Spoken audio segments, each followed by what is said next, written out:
बिस्मिल्लाहिर्रहमानिर्रहीम। अस्सलाम वालेकुम।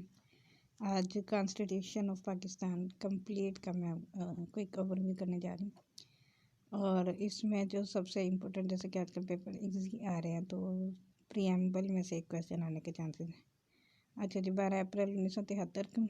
और प्रीएम्बल इसके कॉन्स्टिट्यूशन वाहिद एक ऐसा लॉ है जो कि supreme law of the land कहलाता है, और इसमें से इसकी प्रीएम्बल सबसे बड़ी है। अब वो कहता है कि whereas sovereignty over the entire universe belongs to Allah almighty alone. और जो अथॉरिटी जो पीपल एक्सरसाइज करेंगे इसके तहत, वो क्या है, एक सेक्रेट ट्रस्ट है।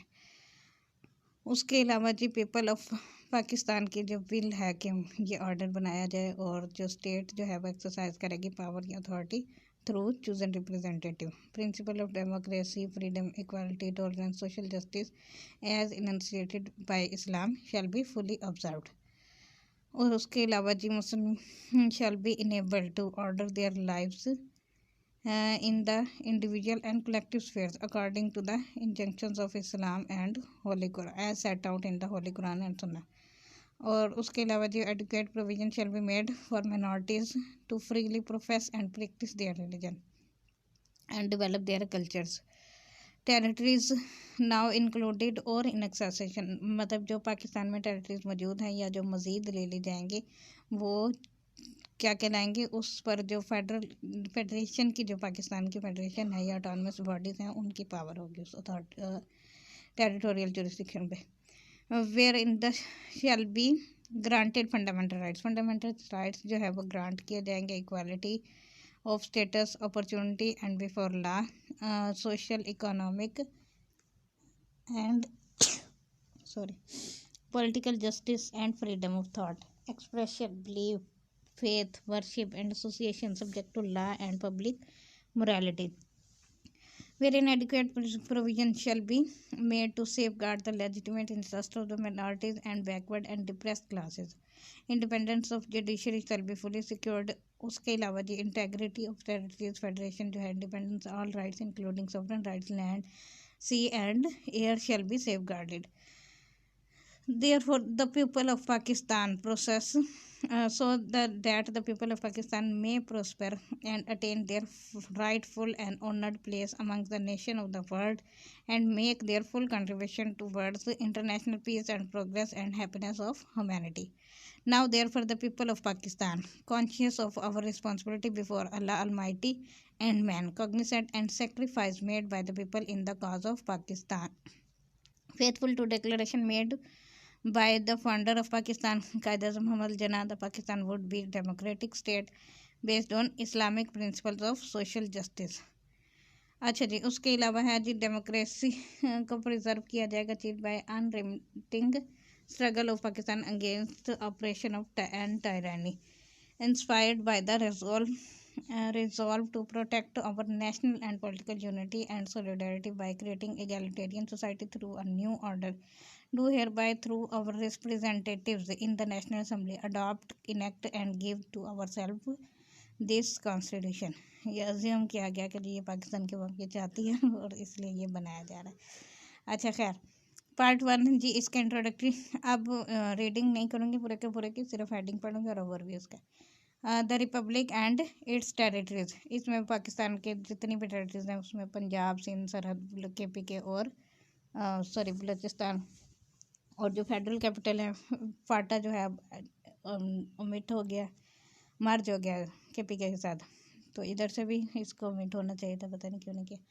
अच्छा जी खैर, 2 में आर्टिकल 2 जो है इसका Islam to be state religion, Pakistan का जो रिलीजन है, स्टेट का रिलीजन इस्लाम होगा। 2A है objective resolution to form part of substantive provision, objective resolution को इस 2A के तहत सब्सटेंटिव पार्ट बनाया गया। और अब जो प्रीएम्बल अभी मैंने पढ़ी है वो सारी, और वो ही ऑब्जेक्टिव रेजोल्यूशन जो 23 मार्च 1940 वाली है, वो सेम तकरीबन मिलते जुलते हैं, और उसको ऑपरेटिव पार्ट बनाया गया।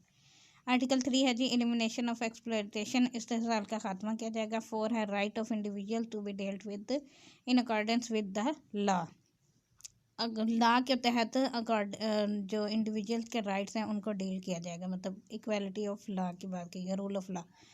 5 है जी loyalty to state and obedience to constitution and law. तमाम सिटीजन जो है वो लॉयल होंगे स्टेट के और ओबीडियंस करेंगे, मतलब लॉ को फॉलो करेंगे।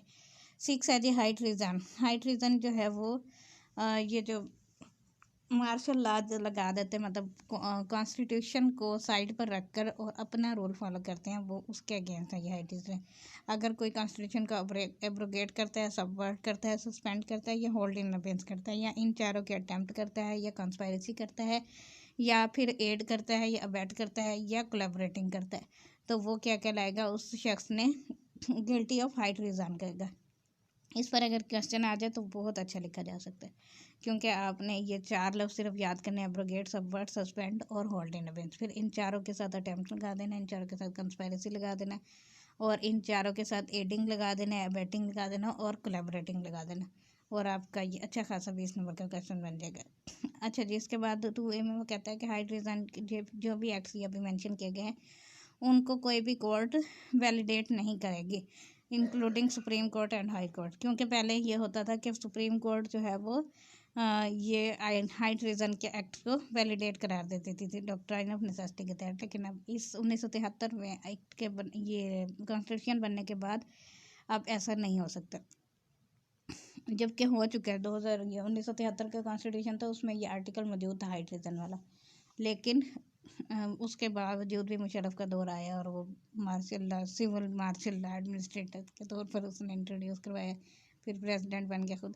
लेकिन खैर इस हाई ट्रीजन की अपनी शरफ में प्रोसीडिंग चली थी, लेकिन वो हमारे मुल्क में ये अलमिया है कि मुल्क से बाहर जो चला जाता है उसे जाने भी दिया जाता है। और अच्छा खैर पॉलिटिकल पॉइंट से बात नहीं करनी, सिर्फ पेपर पॉइंट से बात करनी। मजलिस शुरा जो है वो इसके ऊपर एक लॉ बनाई थी हाई ट्रीजन के ऊपर, उसमें लाइफ इम्प्रिजनमेंट जो डेथ भी और लाइफ इम्प्रिजनमेंट दोनों सजा दी गई है। 1973 का या शायद 75 का लॉ बन चुका है इस हवाले से। पार्ट 2 है fundamental rights and principles of policy. 7 definition of state.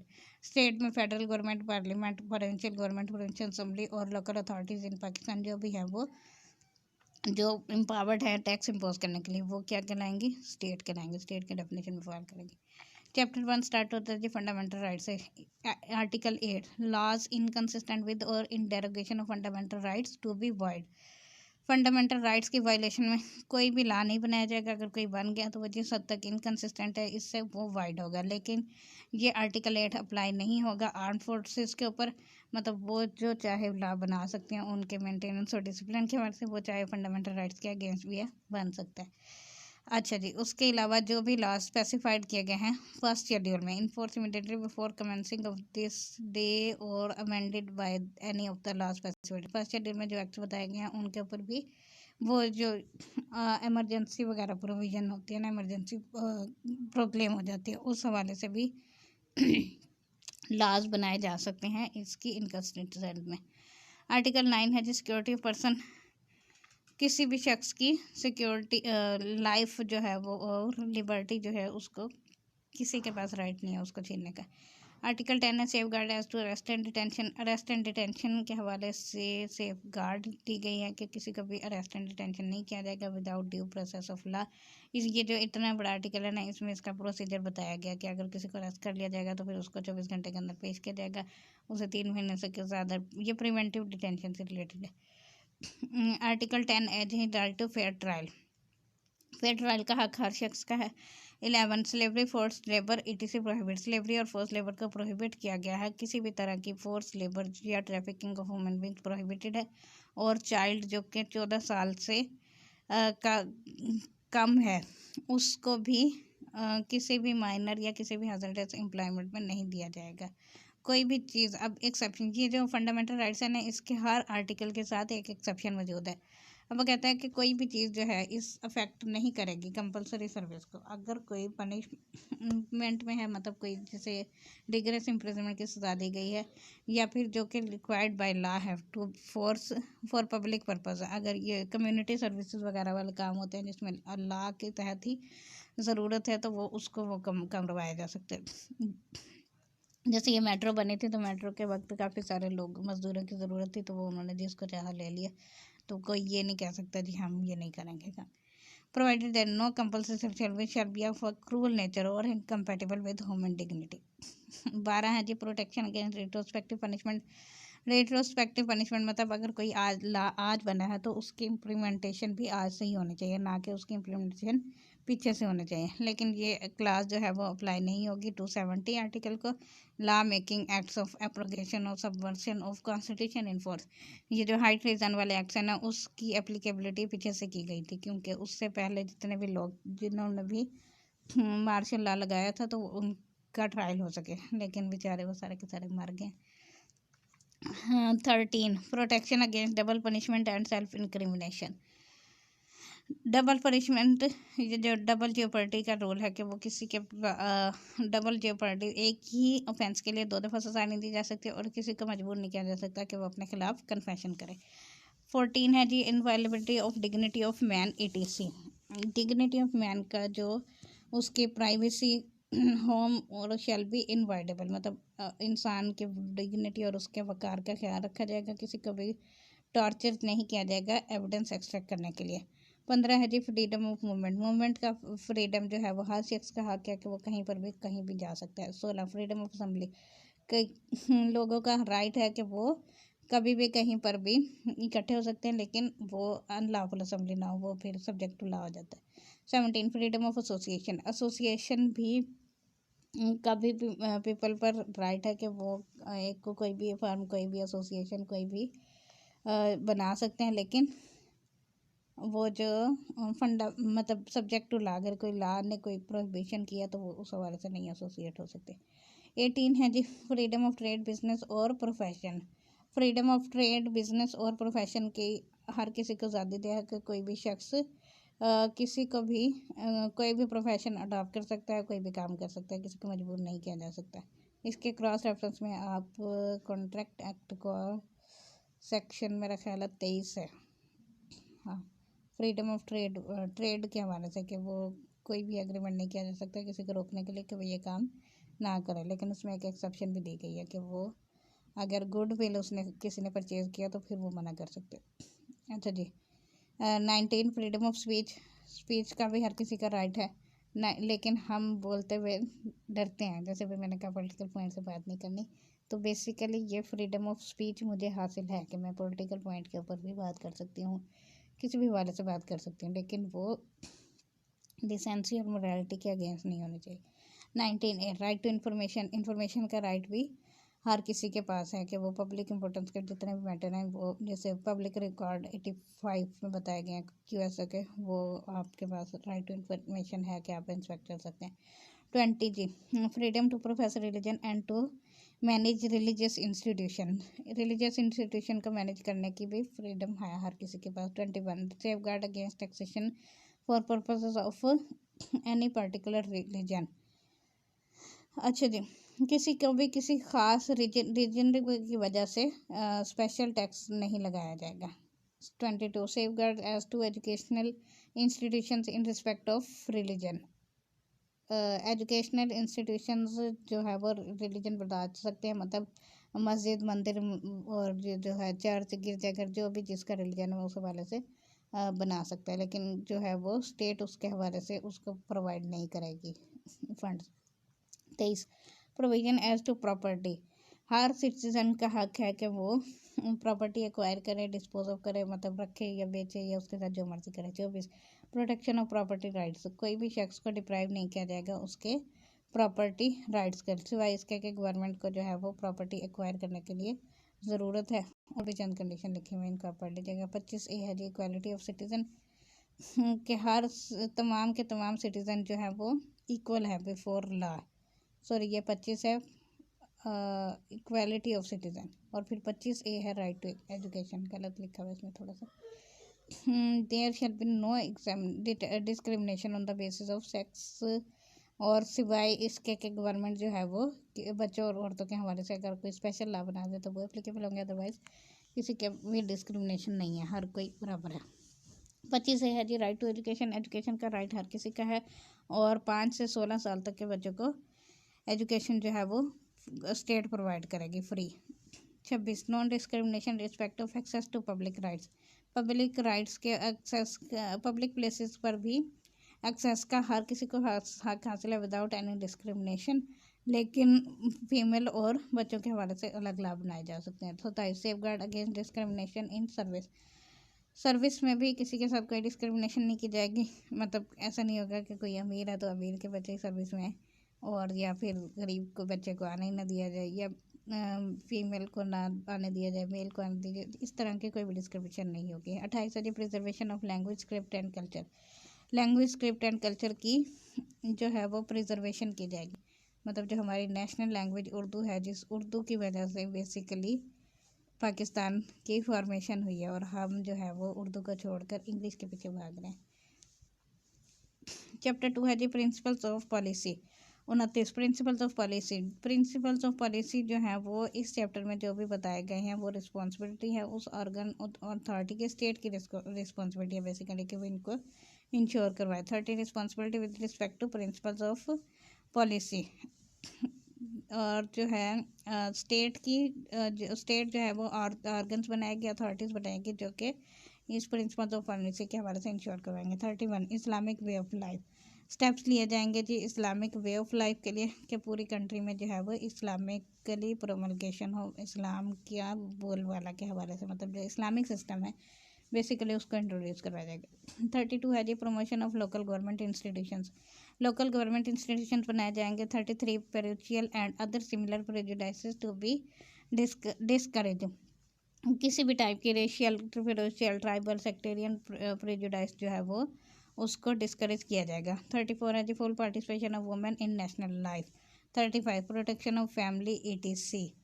36 protection of minorities, minorities की भी प्रोटेक्शन की जाएगी। 37 promotion of social justice and eradication of social evil, social evil को इरेडिकेट किया जाएगा और सोशल जस्टिस को प्रमोट किया जाएगा। 38 promotion of social and economic wellbeing of the people, social and economic wellbeing of the people के हवाले से जो है वो स्टेप्स लिए जाएंगे।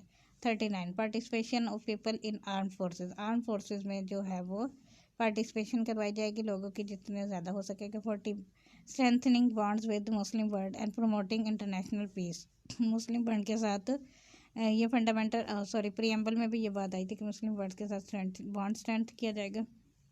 पार्ट 3 इसी के तनाजुर में OIC एक बनाई गई है, ऑर्गेनाइजेशन ऑफ इस्लामिक काउंसिल, लेकिन जो के फ़ायदा उसका है नहीं, वर्क तो वो करती नहीं है। पार्ट 3 है जी federation of Pakistan. Chapter 1 the president. 41 the president, president जो है वो रिप्रेजेंट करेगा रिपब्लिक ऑफ पाकिस्तान को, और कोई भी पर्सन जो है वो उसकी एज जो है वो 45 साल से कम नहीं होनी चाहिए, मतलब 45 साल से ऊपर का बंदा ही प्रेसिडेंट हो सकता है। और उसके अलावा प्रेसिडेंट जो है वो इलेक्ट किया जाएगा जो भी तरीकाकार सेकंड शेड्यूल में बताया गया वो उसको क्या कहते हैं इलेक्टोरल कॉलेज के ज़रिए। फिर मेंबर्स ऑफ बोथ हाउसेज उसमें होंगे और मेंबर्स ऑफ प्रोविंशियल असेंबलीज, चारों प्रोविंशियल असेंबलीज के मेंबर और दोनों हाउस के, मतलब हाउस ऑफ रिप्रेजेंटेटिव मतलब नेशनल असेंबली और सेनेट के मेंबर्स होंगे। फिर इलेक्शन किया जाएगा प्रेसिडेंट का कि वो shall be hold not earlier than 60 days and not later than 30 days before the expiration of the term of president in office। जो प्रेसिडेंट की टर्म है मतलब 5 साल के लिए प्रेसिडेंट अपॉइंट होना, तो 5 साल के बाद जब वो उसने 5 साल उसके पूरे होने उससे पहले और उससे मतलब 60 दिन से पहले 60 दिन के अंदर भी हो सकता है, और 30 दिन के अंदर 90 दिन के अंदर अंदर उसका इलेक्शन होना ज़रूरी है। प्रोवाइडेड दैट अगर इलेक्शन जो है वो नहीं हो सकता तो फिर क्या होगा, national assembly is dissolve, national assembly dissolve हो गई है, इसकी वजह से इलेक्शन नहीं हो सकता प्रेसिडेंट का, तो फिर वो क्या होगा जनरल इलेक्शन के 30 दिन के अंदर होता है। मतलब जब तक जनरल, जैसे आजकल पाकिस्तान में नेशनल असेंबली डिसॉल्व हुई भी है, तो फिर जो प्रेसिडेंट की जो टर्म है वो तब तक रहेगी जब तक कि जनरल इलेक्शन हो नहीं जाता, और फिर जनरल इलेक्शन होने के 30 दिन के बाद उसका इलेक्शन होगा प्रेसिडेंट का, 30 दिन के अंदर अंदर। अगर कोई वैकेंसी खाली हो जाती है प्रेसिडेंट की, और तो फिर 30 दिन के अंदर अंदर वैकेंसी को फुलफ़िल किया जाएगा। उसके बाद जी प्रोवाइडेड दैट अगर इलेक्शन जो है वो हेल्ड नहीं हो सकता वैकेंसी और असेंबली डिसॉल्व है, तो फिर जनरल इलेक्शन के 30 दिन के अंदर अंदर होगा। Validity of election president shall not be called in question before any court और एनी अदर अथॉरिटी। 42 में है जी ओथ ऑफ प्रेसिडेंट। प्रेसिडेंट जो है वो चीफ जस्टिस के सामने ओथ लेगा थर्ड शेड्यूल के अकॉर्डिंग। 43 है conditions of president's office. President जो है वो कोई और सर्विस को अपॉइंट नहीं करेगा, मतलब कोई और रिम्यूनरेशन नहीं लेगा, जो उसे बतौर सदर उसकी सैलरी होगी वही लेगा, उसके अलावा वो कोई और काम नहीं कर सकता है। 44 term of president office of president. President जो है वो 5 साल तक के लिए अपॉइंट होगा और वो उसको री इलेक्शन भी हो सकते हैं, एक ही प्रेसिडेंट मतलब 2 दफ़ा अपॉइंट हो सकता है। 45 है जी president's power to grant pardon. ये पीपीसी का सेक्शन 55A डील करता है इसके साथ कि प्रेसिडेंट की जो है वो पावर है कि वो रिप्राइव पार्डन कर सकता है किसी भी अक्यूज को, बल्कि किसी भी मुजरिम को, सजा याफ्ता मुजरिम को माफ़ कर सकता है, उसकी कम रिप्रीव कर सकता है, रिस्पाइट और रिमिट सस्पेंड और कम्यूट एंड सस्पेंड किसी भी सेंटेंस को चेंज कर सकता है किसी भी हवाले से। 46 president to be kept inform. President को इन्फॉर्म रखा जाएगा जितने भी फॉरेन पॉलिसी के मामला है, लेजिस्लेटिव प्रोसेस, इंटरनल एक्सटर्नल सारे मामला के साथ कि भाई हम ये कर रहे हैं। 47 रिमूवल और इम्पीचमेंट ऑफ प्रेसिडेंट। प्रेसिडेंट की इम्पीचमेंट जो है वो अगर वो फिजिकल मेंटल इनकेपेसिटी हो गया उसका, या उसके ऊपर कोई चार्ज है वायलेटिंग द कॉन्स्टिट्यूशन का, 3 ही ग्राउंड है जी उसके हटाने के लिए, या तो उसकी फिजिकल इनकेपेसिटी हो गई, मेंटल इनकेपेसिटी हो गई, या उसके ऊपर कोई चार्ज लगाया गया है किसी कॉन्स्टिट्यूशन के वायलेंस का, या फिर ग्रॉस मिसकंडक्ट उसने किया, तो फिर half member of the total house speaker या नेशनल असम्बली के, और स्पीकर को नेशनल असम्बली के जो हाफ मेंबर होंगे वो स्पीकर को रिटन नोटिस देंगे कि वो हम एक रेजोल्यूशन पास करना चाहते हैं रिमूवल ऑफ द प्रेसिडेंट के हवाले से या फिर इम्पीचमेंट ऑफ द प्रेसिडेंट के हवाले से, कि वो जो है उसको नोटिस करेगा और फिर उसमें वो लिखेगा कि उसकी इनकेपेसिटी मतलब किस ग्राउंड के ऊपर उसको रिमूव किया जाता है। और अगर नोटिस जो है वो रिसीव किया है चेयरमैन ने तो वो ट्रांसमिट करेगा उसको स्पीकर का, मतलब अगर सेनेट के मेंबरान चाहते हैं कि उसको रिमूव किया जाए तो वो चेयरमैन को देंगे और चेयरमैन फिर स्पीकर को देगा और स्पीकर जो है वो प्रेसिडेंट को देगा।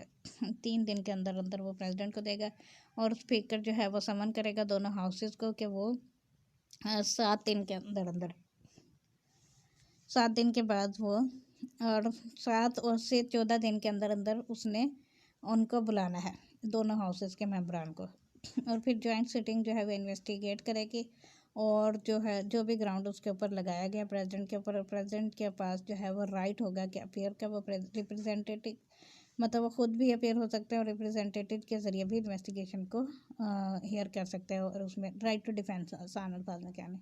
अगर after consideration the result of investigation if any resolution is passed and the joint sitting by the votes of not less than 2/3 majority चाहिए जी उसको इम्पीच करने के लिए या फिर रिमूव करने के लिए, और 2/3 मेजोरिटी कहती है कि जी ये गिल्टी है मिसकंडक्ट का, ग्रॉस मिसकंडक्ट का, तो फिर उसको ओहदे से हटा दिया जाएगा।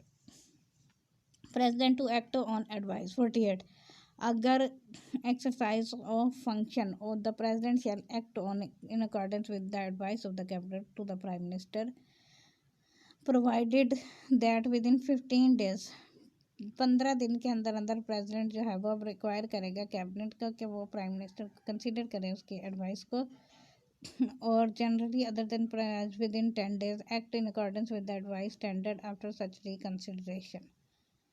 ये बेसिकली जो प्रोसीजर है ना वो प्रेसिडेंट की असेंट के हवाले से है कि उसने जो भी काम प्राइम मिनिस्टर करेगा तो वो प्राइम मिनिस्टर की एडवाइस के ऊपर प्रेसिडेंट ने एक्ट करना है, वो प्राइम मिनिस्टर ने जो कह दिया है वो बिल्कुल दुरुस्त है। चेयर 49 अगर प्रेसिडेंट को लगता है कि वो नहीं ठीक तो वो उसे रिकन्सिडरेशन के लिए वापस भेजेगा, और रिकन्सिडरेशन के बाद भी अगर उन्होंने कह दिया कि ठीक है तो फिर उसे उस पर साइन करने लाजमी है। 49 चेयरमैन और speaker to act as or perform functions of president. Chairman जो है वो मतलब प्रेसिडेंट के अगर नहीं है फॉर द टाइम बिंग, या उसकी वैकेंसी खाली हो गई है किसी भी वजह से मौजूद नहीं है, तो फिर चेयरमैन ऑफ द सेनेट उसका काम करेगा, अगर वो भी नहीं है तो फिर स्पीकर। चैप्टर 2 द मजलिस शूरा parliament. Composition duration and meeting of Majlis शूरा पार्लियामेंट। 50 मजलिस शूरा पार्लियामेंट। पार्लियामेंट में 2 हाउस है, नेशनल असम्बली और सेनेट और प्रेसिडेंट। 51 है जी नेशनल असम्बली। नेशनल असम्बली जो है वो shall be entitled to vote if हाँ जी, ये क्वालिफिकेशन है नेशनल असम्बली के मेंबर के सिटीज़न ऑफ पाकिस्तान होना चाहिए, 18 साल से कम का नहीं होना चाहिए, और जो है उसका इलेक्टोरल रोल में नाम हो और वो डिक्लेयर ना किया गया हो इनकम्पिटेंट या अनसाउंड माइंड ना हो, तो वो पर्सन जो है वोट दे सकते हैं election to the election of national assembly. अच्छा जी, अब इसकी कंपोजिशन को थोड़ा सा पढ़ लेते हैं। बलूचिस्तान की 14 जनरल सीटें हैं, 3 वुमेन की, टोटल 17 है। खैबर पख्तूनख्वा में 15 जनरल सीटें हैं, 35 जनरल सीट्स और 8 वुमेन हैं, टोटल 43। पंजाब में 148 जनरल सीट्स, 35 वुमेन की और 183 टोटल। सिंध में है जी 61 जनरल सीट्स, 14 वुमेन, 17 5 टोटल, और जो है फेडरली एडमिनिस्ट्रेटेड ट्राइबल, ये ओल्ड है मेरा ख्याल है, क्योंकि अब जो है फाटा मर्ज हो गया, तो फाटा के बाद वाली कंपोजिशन आनी चाहिए थी। खैर कंपोजिशन जो है वो चेंज होती रहती है, तो फिर आप उसको देख लीजिएगा, इसका नहीं पड़ रही। और 10 जो सीटें हैं नॉन मुस्लिम के हवाले से होंगी, और उसके अलावा जी ये उसके प्रोसीजर का है कि वो कैसे सीट्स है कि अगर किसी ने 1 से ज़्यादा सीट्स अपॉइंट ले ली हैं, तो वो दोनों में से एक को छोड़ेगा, मतलब प्रोविंशियल असम्बली का भी कैंडिडेट था और नेशनल असम्बली का भी, तो फिर एक पार्टी में ज्वाइन रहेगा, दूसरी नहीं करेगा। 52 है जी duration of national assembly. National assembly का ड्यूरेशन कितना होगा जी, 5 साल। फर्स्ट मीटिंग उसकी stand dissolved at the expiration of its term. 53 speaker and deputy speaker of the national assembly. Speaker और डिप्टी, जब नेशनल असम्बली की फॉर्मेशन के फ़ौरन बाद सबसे पहले स्पीकर और डिप्टी स्पीकर की अपॉइंटमेंट होगी, और वो ओथ लेगा एज पर इन 3rd शेड्यूल नेशनल असम्बली के सामने। अब जी फिर डिप्टी स्पीकर और स्पीकर के फंक्शंस के हवाले से है कि वो क्या काम करेगा। वो एक खामोशी से सिर्फ प्रिसाइड करेगा उस सेशन को, और वो उसमें वोट नहीं देगा सिवाय कास्टिंग वोट के। और अगर स्पीकर ने रिज़ाइन करना है तो वो प्रेसिडेंट को रिज़ाइन करेगा, डिप्टी स्पीकर ने रिज़ाइन करा है तो वो स्पीकर को रिज़ाइन करेगा, और स्पीकर या office of the speaker deputy speaker shell become vacant, अगर वो रिज़ाइन कर देता है या सीज हो जाता है मेंबर ऑफ असम्बली के बनने के लिए, मतलब मेंबर ऑफ असम्बली का मेंबर नहीं रहता वो, तो भी उसका रिमूव समझा जाएगा, और उसको रिमूव किया जा सकता है नेशनल असम्बली की रेजोल्यूशन के अंदर भी, not less than 7 days notice, 7 दिन के नोटिस के बाद उसको मतलब एक तरह से इम्पीच किया जा सकता है। अगर majority of the total member जो है वो कहता है कि ये स्पीकर नहीं होना चाहिए, तो फिर वो रिमूव समझा जाएगा। अगर नेशनल असम्बली डिसॉल्व है और स्पीकर जो है वो कंटिन्यू करता है उसके ऑफिस में, तो फिर person elected to fill the office by the next assembly enters upon his office. 54 है जो summoning and prorogation of Majlis Shoora parliament. President जो है वो from time to time summon कर सकता है, दोनों हाउसेस को ज्वाइंट सिटिंग कर सकता है, मीटिंग करवा सकता है किसी भी जगह पर जहाँ पर वो मुनासिब समझता है, और प्रोरोग भी कर सकता है। सेम प्रोरोग होता है मुलतवी करना। और उसके बाद है जी, मेरा ख्याल है मैं ज़रा स्पीड से चलना था, मैंने ओवरव्यू करना था और मैं इसकी रीडिंग करने लगी। अच्छा, इसके ना एक एक अलग अलग चैप्टर्स का, क्योंकि आधा घंटा हो गया, आधे घंटे में ये पूरा नहीं होगा, और वो एक एक चैप्टर्स का ना मैं अलग अलग से इस तरह डिटेल्स में लेक्चर बना दूँगी, लेकिन फ़िलहाल ओवरव्यू में चलते हैं कि इसमें क्या क्या चीज़ें हैं। 55 है जी voting in assembly and quorum. 56 address by president. 57 right to speak in Majlis Shoora parliament. 58 resolution of national assembly. 59 senate, और उसके बाद है जी 59 ये सेनेट की सारी कंपोजिशन है। 60 में है चेयरमैन एंड डिप्टी चेयरमैन। 61 है जी other provisions relating to senate. 62 qualification for membership of Majlis Shoora parliament है, यह तो पूरा पाकिस्तान को याद आ गया। 62 में qualification. 63 disqualification for membership of Majlis Shoora parliament. फिर आगे है जी 63A है इसका, उसमें डिसक्वालिफिकेशन है, disqualification on ground of defection ETC। अच्छा जी, उसके बाद 63 के बाद 64 वेकेशंस ऑफ सीट्स। 65 में ओथ ऑफ मेंबर्स, इसमें ओथ काफ़ी सारे हैं, तो उसको आप एक राइटिंग करके ना लिख लीजिएगा कि पहला ओथ ये 65 में आता है। प्रेसिडेंट का ओथ है, अभी आया था पहले, और उसके बाद मेंबर्स का ओथ है, फिर प्रोविंशियल असम्बली का ओथ आएगा, फिर चीफ जस्टिस का ओथ आएगा, फिर जजेस का ओथ आएगा, तो वो सारे ओथ आप ना एक सीक्वेंस में लिखना याद हो जाएंगे। 66 में है जी प्रिविलेजेस ऑफ मेंबर्स। फिर उसके बाद 67 में है rules of procedure ETC। 68 restrictions on discussion in Majlis Shura Parliament. 69 courts not to inquire into proceedings of Majlis Shura Parliament. 70 introduction and passing of bills. 71 है जी mediation committee omitted. 72 procedure at joint sittings. 73 procedure with respect to money bills. Money bills जो है वो national assembly में initiate किया जाएगा, बाकी सारे bill कहीं पे इनिशिएट हो सकते हैं. 74 federal government's consent required for financial measures. 75 president's assent to bills. अच्छा जी, उसके बाद है 76 bill not to lapse on prorogation. 77 tax on to be levied by law only. 78 federal consolidated fund and public accounts. 79 custody etc of federal consolidated fund and public account etc. 80 में है जी annual budget statement. 81 expenditure charge upon federal consolidated fund. फिर है जी 82 procedure relating to annual budget statement. 83 authentication of schedule of authorised expenditure. 84 supplementary and excess grants. 85 votes on accounts. 86 power to authorised expenditure when assembly stand dissolved. 87 secretariats of Majlis शूरा parliament. 88 finance committees.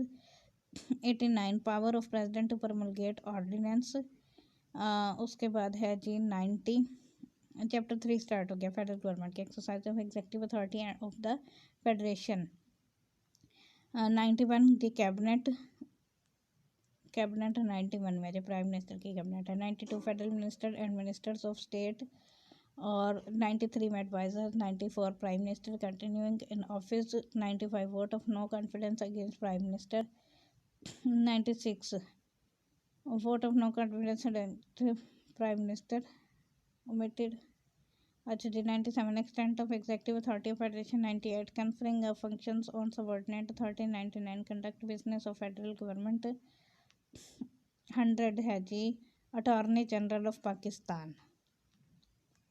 उसके बाद जी part 4 start हो जाता है provinces का. Chapter 1 the governor. 101 appointment of governor. 102 oath of office. 103 conditions of governor's office. 104 speaker provincial assembly to act as or perform functions of government in his absence. 105 governor to act on advice etc. 106 है जी constitution of provincial assemblies. 107 duration of provincial assembly. 108 speaker and deputy speaker. 109 summoning and prorogation of provincial assemblies. 110 right of governor to address provincial assembly. 111 right to speak in provincial assembly. 112 resolution of provincial assembly. 113 qualifications and disqualifications for membership of provincial assembly. 114 restriction on discussion in provincial assembly. 115 provincial government's consent required for financial measures. अच्छा जी 116 है governor assent to bills. 117 bill not lapse on prorogation. ये सारा procedure वही है जो कि national assembly वाला है. 118 provincial consolidated fund and public account. 119 custody etc of provincial consolidated fund and public account. 120 annual budget statement. 121 expenditure charge upon provincial consolidated fund.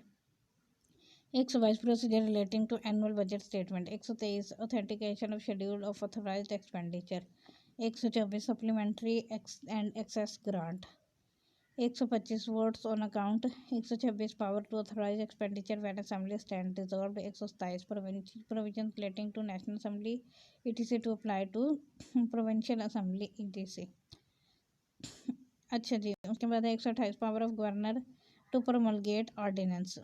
President का ordinance 89 में है और प्रोविंशियल गवर्नर का 128 में.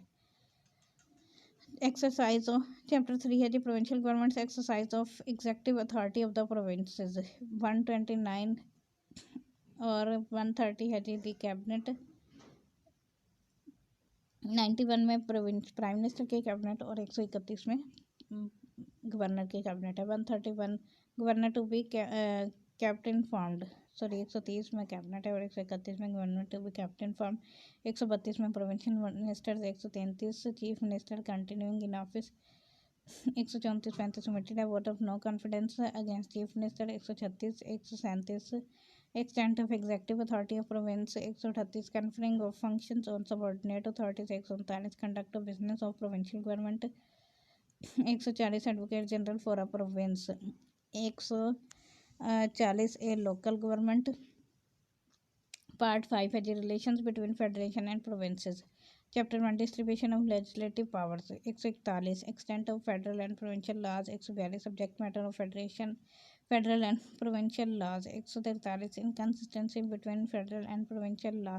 144 पावर ऑफ मजलिस शूरा parliament to legislate for one or more provinces by consent.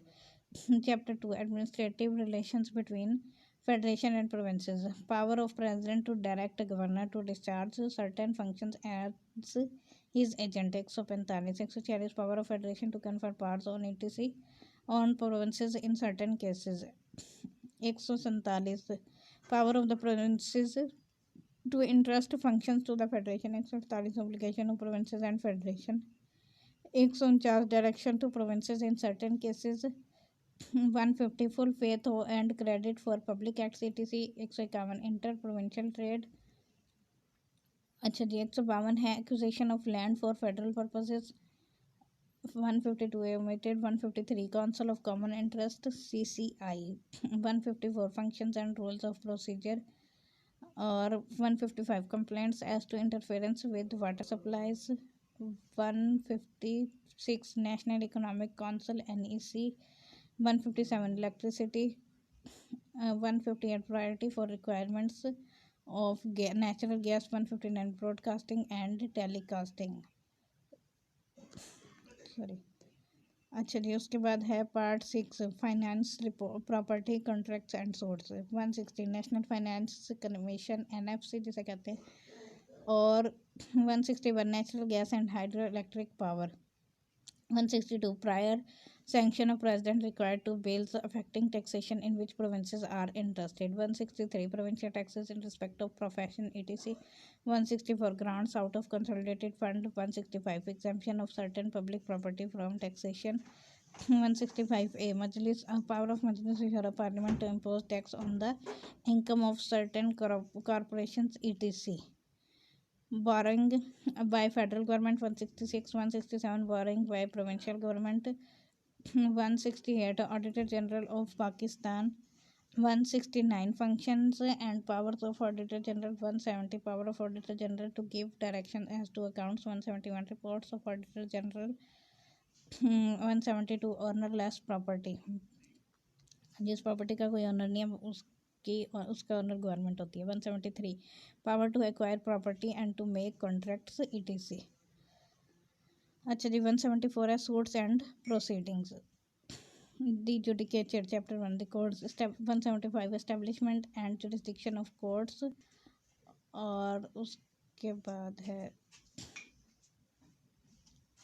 176 Constitution of Supreme Court. 177 Appointment of Supreme Court Judges.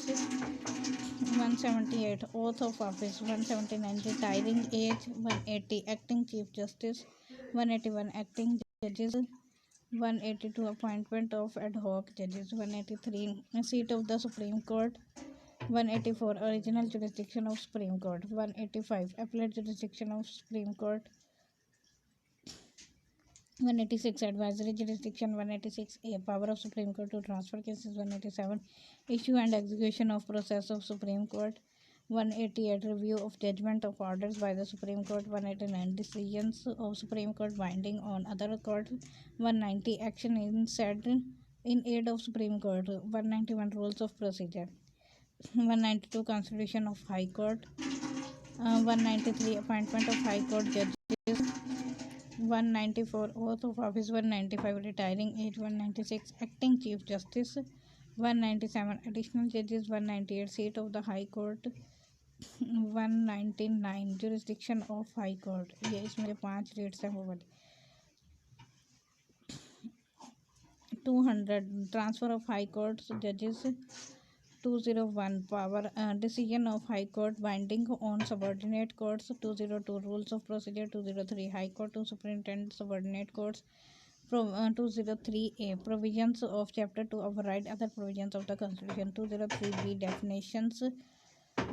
203C the Federal Shariat Court. 204 203D powers, jurisdiction and functions of the court.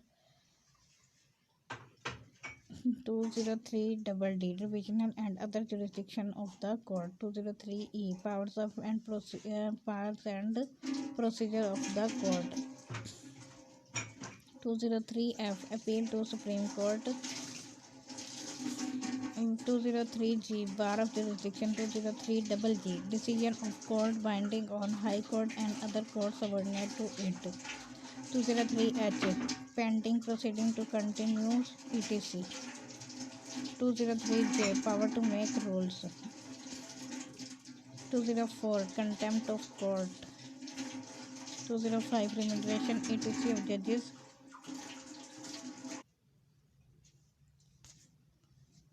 206 resignation. 207 judge not to hold office of profit etc. 208 officers and servants of courts. 209 Supreme Judicial Council. 210 power of council to enforce attendance of person. 211 bar of jurisdiction. 212 administrative courts and tribunals. 212 A B omitted हो गया, ये FATA वाले. 213 chief election commissioner. 214 oath of office. 215 term of office of commissioner and members. 216 commissioner and members not to hold office of profit. 217 acting commissioner. 218 election commission. 219 duties of commission. 220 executive authorities to assist commission etc. 221 officers and servants. 222 electoral laws. 223 bar against double membership. और उसके बाद है जी 224 resolution by committee or election commission. 225 election dispute. 226 election by secret ballot. 227 provision relating to the holy Quran and Sunnah. 228 composition etc. Of Islamic council. 229 reference by Majlis शूरा parliament etc. To Islamic council. 230 functions of the Islamic council. 231 rules of procedure. 232 proclamation of emergency on account of war internal disturbance etc. और उसके बाद है जी 233 power to suspend fundamental rights etc. During emergency period. 234 power to issue proclamation in case of failure of constitutional machinery in a province. 200 कौन सा था अभी 234 था. 235 proclamation in case of financial emergency. 236 revocation of proclamation etc. 237 Majlis शूरा parliament may make laws of indemnity etc. Amendment of constitution 238 amendment of constitution. 239 constitution amendment bill. 240 appointment to service of Pakistan and conditions of service. 241 existing rules etc. To continue. 242 public service commission. 243 command of armed forces. 244 oath of armed forces. 245 functions of armed forces. 246 tribal areas. 247 administration of tribal areas. ये ना मेरा ख्याल है जो मैंने old कर लिया क्योंकि नए वाले में ये ओमिट होना चाहिए. 248 protection of to president governor minister etc. 249 legal proceedings. 250 salaries allowance etc. Of the president etc. और उसके बाद है जी 251 national language. 252 special provision in relation to major ports and aerodromes. 253 maximum limits as to property etc. 254 failure to comply with requirement as to time does not render an act invalid. 255 oath of office. 256 private armies forbidden. 257 provision relating to the state of Jammu and Kashmir. 258 government of territories outside province. 259 awards. 260 definitions. अच्छा जी उसके बाद है ये वाहिद ऐसा लाया जिसकी definition उसके अंदर इतनी दूर जा गया 260 में, वरना शुरू में डेफिनेशन क्रॉस होती है. 261 है जे person acting in office not to be regarded as successor to previous occupant of office etc. 262 Gregorian calendar to be use. 263 gender and number. 264 effect of repeal of laws. 265 title of constitution and commencement. 266 repeal. 267 powers of president to remove difficulties. 267A power to remove difficulties. 267B removal of doubt. 268 continuance in force and adaptation of certain laws. 269 validation of laws acts etc. 270 temporary validation of certain laws etc. 270A affirmation of president's orders etc. 271 नहीं 270AA फिर declaration and continuance of laws etc. और उसके बाद है जी 270B election to be deemed to held under constitution. 270BB general election 2008. 271 first national assembly. 272 first constitution of senate. उसके बाद है जी 273 first provincial assembly. 274 vesting of property assets rights liabilities and obligations. 275 continuance in office of persons in or service of Pakistan etc. 276 oath of first president. 277 transitional financial provision. ये first वाली भी omit होनी चाहिए वैसे. 278 accounts not audited before commencing day. 279 continuance of taxes. 280 continuance of proclamation of emergency. अच्छा जी, उसके बाद इसमें ये अनेक्सर 1 में ऑब्जेक्टिव रेजोल्यूशन है. ये जो प्रीएम्बल मैंने पहले पढ़ी थी ये तकरीबन सारी वही चीज़ें हैं, उसके थोड़ी सी वर्डिंग चेंज है इसमें, बस बातें वही है. फिर फर्स्ट शेड्यूल में है जी laws exempted from operation of article 8. जो फंडामेंटल राइट्स की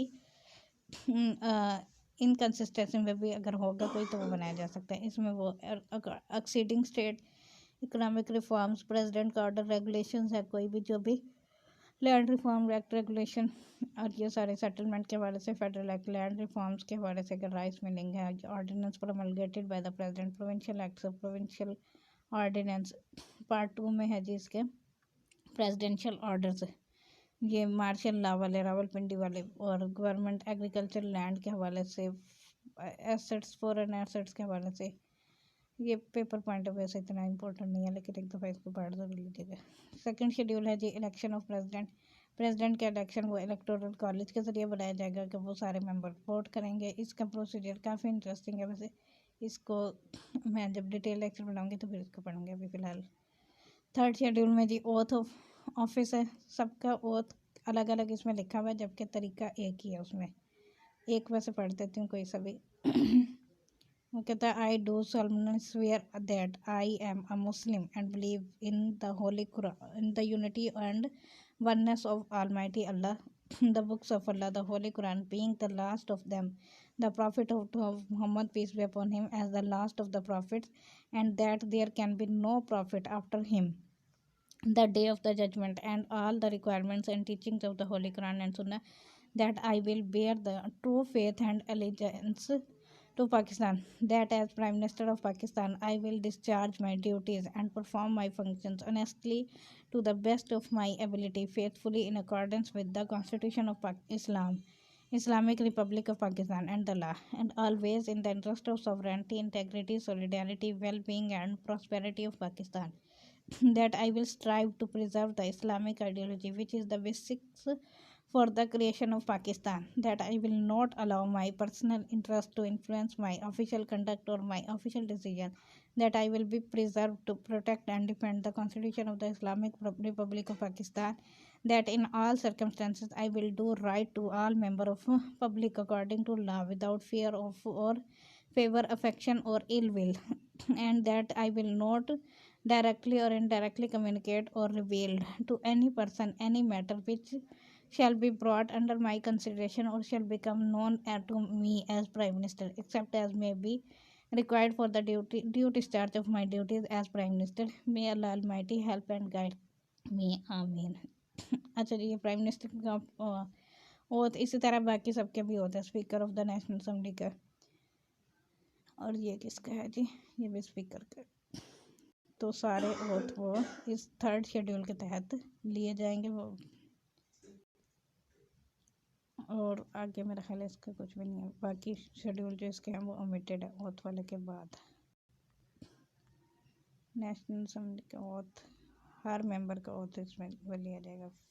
फाइनेंशिंग पिछले ये जो कंसोलिडेटेड फंड आ गया शुरू हो गया. पार्ट 2 में। हाँ जी, ये फेडरल कंसोलिडेटेड फंड है 4th शेड्यूल में। और 5th शेड्यूल है जी remuneration and terms of conditions of service of जजेस। जजेस के रिम्यूनरेशन के हवाले से है। There shall be paid to the Chief Justice of Pakistan salary of rupees 99,900 as per mensum, 9,500 per mensum of higher quality. Minimum amount 7,000 और 8,000। कोई जाके पूछे हमारे जजेस के कि उनकी तनख्वाह इतनी है या नहीं। बहरहाल ये जो है ना शेड्यूल में अक्सर लॉ में अमेंडमेंट हो जाती है और शेड्यूल में अमेंडमेंट नहीं होती। इसी तरह ये पाकिस्तान के कॉन्स्टिट्यूशन में भी अमेंडमेंट नहीं हुई। सैलरीज हमारे जजेस की लाखों में है और उसके बावजूद भी वो इंसाफ नहीं कर पाते। चलो जी, अल्लाह हमें इंसाफ करने की हिदायत दे। और thank you so much for listening. अल्लाह हाफिज़। फिर मिलते हैं किसी और